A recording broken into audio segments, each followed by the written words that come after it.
You are now listening to the Nothing But Backboard Podcast with your host, Joey Jergo. Hi everyone, welcome to episode 2 of the Nothing But Backboard Podcast. I am your host, Joey Jergo. If this is your first time listening, I want to thank you so much. Welcome aboard, I appreciate it. If you are returning, thank you so much for coming back. I appreciate the messages, the emails, the calls. It's been much appreciated, so I want to thank you guys so much. Another huge shout out to my boy Raza for the intro. If you are watching this on YouTube, please hit that like button, share, and subscribe. If you are listening to this on audio, you can find it on Red Circle. That is redcircle.com/nothing but backboard. Again, that is Red Circle, redcircle.com/nothing but backboard. You can also find this on the Google Podcast as well as Spotify. Now, we're going to dive into some news from this past week. We got a lot to cover because this is the go-home week prior to the All-Star break. So, first things first, this past week was the release of the second half of the NBA season. And the significance of that is the games that have been postponed throughout the first half of the season will be taking place during this time. Mainly some of the teams that were affected by multiple games due to the health and safety protocols includes the Memphis Grizzlies, the Chicago Bulls, the San Antonio Spurs, the Dallas Mavericks, among others. So those games that were postponed will be transpiring during the second half of the season.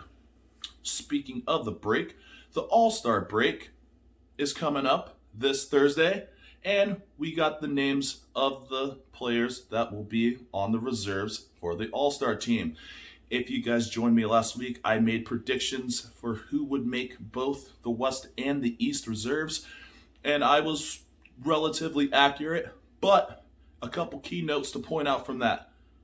Anthony Davis, who was selected as a reserve for the West, will not be playing as he's still recovering from his Achilles injury, and he will be replaced by Phoenix Suns guard Devin Booker. And in the East, Kevin Durant, who's been dealing with the hamstring injury, and more importantly, the team captain of the East for Team Durant will not be participating. Taking his place is Indiana Pacers forward Domantas Sabonis. As well, on top of that, Jason Tatum, Boston Celtics forward, will be taking the starting spot for the East. Now, this year will be the fourth year that it will be going under a draft rules where it'll be the captain, whoever was the leading vote getter of the Western All-Stars, which is LeBron James. And this year for the Eastern Conference is Kevin Durant. Although he will not be playing, Kevin Durant will still be captaining and selecting his team for the draft coming up this Thursday. More details on that later on. One of the more interesting stories to come from this past week was the Minnesota Timberwolves fired their head coach, Ryan Saunders. Now, that last name may sound familiar to those that hear the Minnesota Timberwolves, and you are absolutely correct. Ryan Saunders is the son of former Minnesota Timberwolves head coach Flip Saunders and was replaced by the new head coach, Chris Finch, who was, at the beginning of the year, the assistant coach for the Toronto Raptors. And the crazy part about it was the fact that that transpired within minutes after Minnesota lost a game to the New York Knicks 102-99 on Monday night. And it created a lot of controversy, mainly from guys like Damian Lillard, CJ McCollum of the Portland Trailblazers, who had assistant coach on the Minnesota Timberwolves staff at that time, who could have stepped in and been the interim coach. Now, sometimes a lot of firings that happen during the season, it's not uncommon, but the manner in which it happened with not only the firing, but then minutes after, finding a new head coach outside of the staff definitely raised some eyebrows, and I'm really interested to see how that works. And the reason why I bring that up, and this is kind of important, because the Minnesota Timberwolves have not had a huge reputation of being a winning culture. If you look at the history, especially over the last 25 years, two of their best players, arguably their two best players in franchise history, Kevin Garnett and Kevin Love, they ended up getting traded, which resulted in championship titles for both respectively. Obviously, KG in 2008 when he went to Boston, and Kevin Love in 2015 when he played for the Cavaliers. My hope is for the T-Wolves in the future that this hopefully leads to developing a winning culture. Now, whether that is the hiring of Chris Finch or if it's a change amongst the front office, in addition to their drafting and signing veteran players, I think that's got to be a huge step for the T-Wolves, because up until the 2018 season, the Minnesota Timberwolves had a 14-year playoff drought dating back to 2004, where they had their best chance of making the finals with Kevin Garnett, Wally Szczerbiak, Latrell Sprewell, Sam Cassell. And I hope, again, for the Minnesota Timberwolves, they eventually find that success. Speaking of moves, a lot of players have been released during this time. One of the more notable names has been the release of Houston center DeMarcus Cousins. Where does he go next? I don't know, but I definitely see some contenders possibly making a move to sign Boogie to the rest of their season and hopefully make a late playoff push with him in their rotation. And for those of you that are really curious about college basketball, considering that March Madness is coming up in a few weeks, one of the bigger stories that came out of this past weekend was the Baylor Bears lost their first game of the season to the Kansas Jayhawks. And what makes it so significant, because Baylor was one of those teams that have been affected by the health and safety protocol, that have been affected by COVID-19, and they had a 22-day layoff prior to this week where they had their first game back after about 3 weeks and almost lost to the Iowa State Cyclones before eventually falling to the Kansas Jayhawks. That could play a huge role come tournament time, not only for the Baylor Bears, but any potential teams that make the tournament field.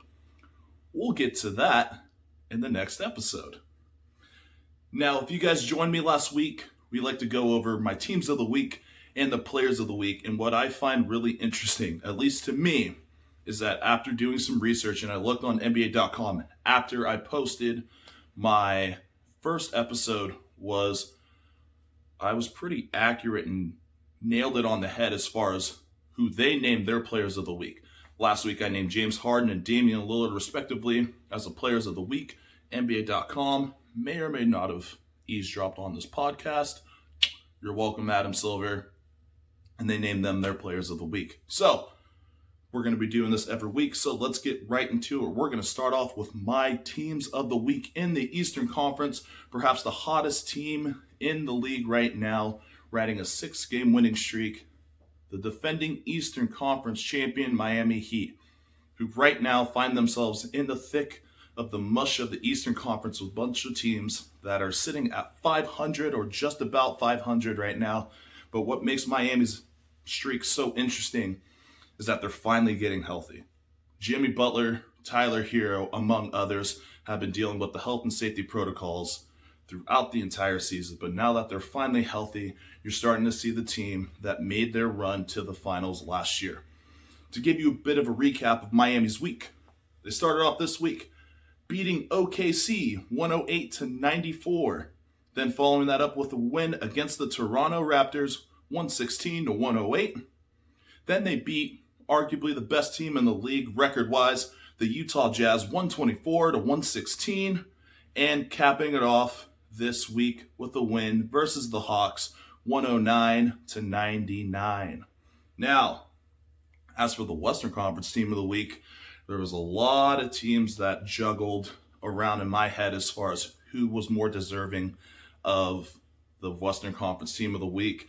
I could have went by default and just said, yeah, the Utah Jazz. They continue to win games. They continue to hold the best record, not only in the Western Conference, but more importantly, the best record in the league. However, I took a bit of a swerve. I had to dig through some games this week, and my team of the week is the Phoenix Suns, who also capped off this week with 3-1 among 4 teams out west, which includes the Jazz, and of course, my Dallas Mavericks and the Golden State Warriors, who all finished 3-1 this week.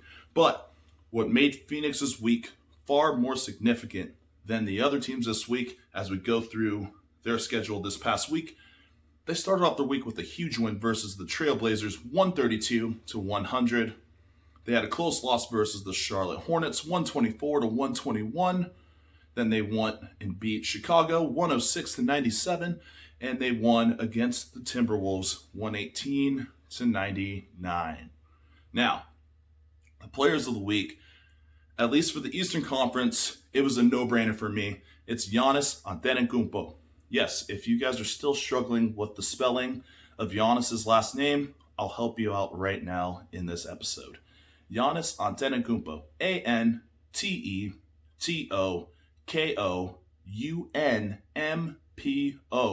Giannis Antetokounmpo this week, his stats are as follows: 37 points a game, just under 11 rebounds, and just under 6 assists. But arguably the biggest thing that we've noticed in Giannis's week that he struggled with throughout this year falls in his field goal percentages, not just from the field. I think his field goal percentages from the field are just fine. He shot 58% from the field, but the two big ones that people have criticized Giannis throughout his first half of the season, this week he shot 36% from the three-point line and 76% from the free throw line. Giannis was a guy that was a liability at the foul line, hovering around 53-54% during the first half of the year, but he's starting to pick up his percentages as he gets more and more to the line like he normally does. As for my Western Conference Player of the Week, a lot of contenders.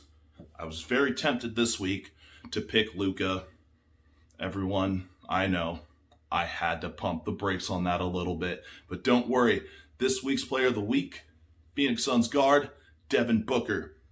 The newly minted All-Star, Devin Booker, this week, 33 points a game, just under 3 rebounds, and a little over 4 assists.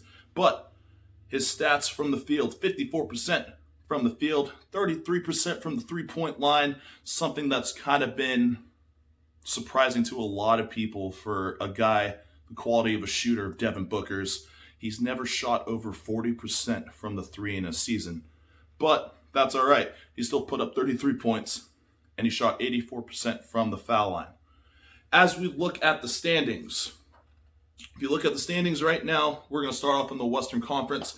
Utah still sitting pretty at 27-7, 3.5 games ahead of number 2 Los Angeles Lakers, then the Los Angeles Clippers, the Phoenix Suns, San Antonio Spurs, Portland Trailblazers sitting at the 6, Denver Nuggets at number 7, and the 8 seed. If the playoffs were to start today, it would be the Golden State Warriors. If you are listening or you're watching right now, if you had the Golden State Warriors after losing Klay Thompson in the offseason due to another injury, if you had them in your playoff bracket, please give yourselves a pat on the back. Now, again, it's only the first half of the season, so anything can happen. But if you had the Golden State Warriors, props to you. But here's the interesting thing about the West, and the East is a lot more clunkier. But if you look out West, the 5th seed, San Antonio Spurs, all the way down to the number 10 seed, Memphis Grizzlies, are separated by 2.5 games. That means 5 through 10, 2.5 games back as we head into the All-Star break and as we translate into the second half of the season. It's going to get pretty tight. And what makes it really exciting, especially with those teams, is that there's that play-in tournament, which happened last year, and we'll dig that a little bit more later on in future episodes. On to the Eastern Conference. The Philadelphia 76ers still sit on top, a half game ahead of the Brooklyn Nets. Follow that by number 3 seed Milwaukee Bucks, who sit a game back of Philadelphia. Then it gets really convoluted and really jumped up after this. If you named the New York Knicks the 4 seed in the Eastern Conference at the beginning of the season, I'd have thought you were crazy. Yet, here we are, sitting at the end of February with the New York Knicks as the number 4 seed. And not only that, but they're the only team outside of those top 3 that are sitting at above 500 at 18-17. Follow that up with the surging Miami Heat at number 5, Boston Celtics at number 6, Toronto Raptors at number 7, and the Charlotte Hornets at 8. And I told you guys a little bit earlier about how convoluted and clunky the Western Conference was with 6 teams within 2.5 games back. Well, the East is a lot more interesting. If you look at the number 4 seed, again, that New York Knicks team, at the 4 seed all the way down to the 10 seed Chicago Bulls, they're separated by a game and a half. So that means 7 teams are sitting within a game and a half of each other as we head into the All-Star break. So there's still a lot to play for a lot of teams right now in the league. Games to watch. Now, I gave you guys games from this past week. I gave you games that are not going to be on national television, which again, here comes my plug for the NBA League Pass. So Adam Silver and anybody that works for the NBA, if you are listening to me right now, I want my royalty. I'll gladly take it via Venmo or PayPal, or you can just send me a check. I'll send you the address. Please let me know. You're welcome. So again, the games this week, as we head into the All-Star break, these are games that are not going to be on national television, but again, very important stuff to look after. So on Tuesday at 6 p.m., so anytime I give you guys times, it'll be in Pacific Standard Time. So on Tuesday, the Denver Nuggets play at Milwaukee. That's Tuesday, March 2nd at 6 p.m. 2 teams, especially in Denver's case, who are still trying to find their identity as we head towards the All-Star break, and more importantly, as we head towards that late run push towards the playoffs. The Denver Nuggets are still trying to make their way. Meanwhile, for the Milwaukee Bucks, riding a 5-game winning streak at the time of this recording, the Milwaukee Bucks winners of 5 straight games. As I mentioned, Giannis is playing at an MVP caliber level per usual, but more importantly than that is that the Milwaukee Bucks have gotten back Drew Holiday after an extended period of time away with the health and safety protocols. Milwaukee Bucks are finding their groove at just the right time and could potentially find themselves within the thick of things as far as who comes out of the Eastern Conference. The following night, the battle of the top seeds in their respective conference. The Utah Jazz play at Philadelphia. This is Wednesday, March 3rd at 4 p.m. There's not much more about the Utah Jazz that I haven't covered in last week's episode. By the way, if you haven't, check it out. Utah still ranks top 5 in both offensive and defensive ratings. It's not much more to say to promote Utah as potentially being a serious threat to the Lakers and the Clippers as the top dog in the Western Conference. The Philadelphia 76ers have proven this year that they're a different team that they have been in previous few years under the coach Doc Rivers. You see Joel Embiid playing at an MVP level. We'll get to that question in a little bit. But again, that's Wednesday, March 3rd at 4 p.m., Utah at Philadelphia.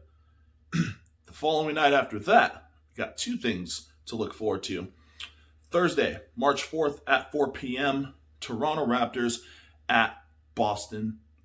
2 teams that could potentially put a scare in the Eastern Conference as far as teams that may be outside of that top 4. Toronto, like I mentioned in last week, they're starting to surge. They're finding themselves again right in the thick of things in the Eastern Conference. And Boston are finally coming off a stretch of consecutive games won for the first time since late January. They're also getting healthy with Jason Tatum and Jaylen Brown spearheading that push. What might they do after the All-Star break come trade deadline? Who knows? I'm looking forward to it. But again, that's Toronto at Boston, Thursday, March 4th at 4 p.m. Also on Thursday, the aforementioned All-Star draft between Team LeBron and Team Durant. That'll be happening on TNT at 5 p.m. Pacific Standard Time. And we'll just get right into it. If you're Kevin Durant, more than likely your first pick is going to be Kyrie Irving. As far as who LeBron's first pick, well, you do have options. Since he hasn't played with him since he left the Eastern Conference, my prediction will be that LeBron James drafts Giannis Antetokounmpo. And another reason why I say that is, unlike other All-Star games of previous past, I've noticed that Giannis definitely plays at a high intensity level in an All-Star game. A game that's more a casual exhibition game. Giannis definitely brings that intensity, so I think LeBron will have Giannis as his first pick. Will I be right? Only one way to find out. Check it out on TNT, Thursday, March 4th at 5 p.m., Team LeBron versus Team Durant. And I asked you guys on Instagram and on Facebook this past week to send in questions. Again, for those of you that have sent in questions, whether they were basketball related or non-basketball related, asking about what I've been up to after high school, all these personal questions, I thank you guys so much for sending those in to me. From the bottom of my heart, I really appreciate you guys so much. Thank you. But let's dig into a few questions this week. So, first question actually comes from my sister. And I know she appreciates it because it's related to a comment that was mentioned earlier this week by Nets guard Kyrie Irving in regards to changing the NBA logo to the late, great Kobe Bryant. As far as what I think, should they change the logo to Kobe Bryant? Absolutely. I think the one incriminating thing about Jerry West as the logo of the NBA that's been synonymous for the past several decades is the fact that this generation doesn't know who Jerry West is. We were not educated as much on who Jerry West is unless you had those people from the previous generation that really spoke to you about who the logo was, how great of a player Jerry West was for the Los Angeles Lakers. But yet this generation, we can talk about Kobe arguably being the face of this generation alongside LeBron.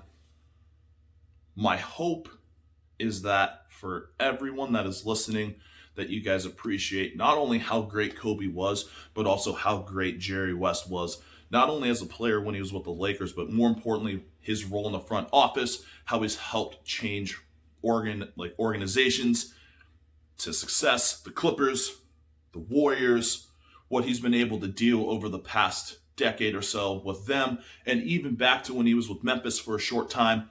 Jerry West has been a huge ambassador of the game, and I hope for the younger generation and even my generation now that you guys understand how great Jerry West was. Thank you for that question, Ani. I appreciate it. I love you. Now, on to the second question comes from my buddy Nate. He asked, as far as Tyrese Halliburton goes, if he were to gain 15 pounds and bulk up, what weaknesses do I see in Tyrese Halliburton's game? I think for him, the next step is being a consistent scorer, especially coming off the pick and roll. He's able to do a lot of things on the offensive end. He's able to do a lot of things on the defensive end. But I think that next step for him, especially as he potentially becomes the backcourt mate of De'Aaron Fox, which I hope to see in the near future, where I see a tandem of Fox and Halliburton in the backcourt starting for the Kings, or if further down the road he ends up being a starting point guard, because I think right now Tyrese Halliburton could be a starting point guard for more than half of the league. I think for Tyrese Halliburton, especially in a league now where it's very perimeter centric and a lot of pick and roll game has been implemented in today's game, I think Tyrese Halliburton taking that next step is being a more consistent scorer, especially from that 15 to 18 foot range coming off the pick.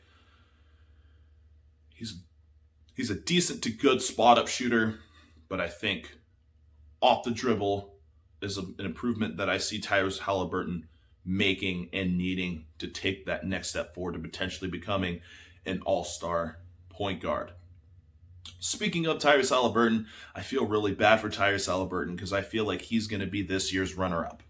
Not only do I consider him the runner-up right now in the Rookie of the Year voting behind LaMelo Ball, but as well as the runner-up in the Sixth Man of the Year behind Utah's Jordan Clarkson.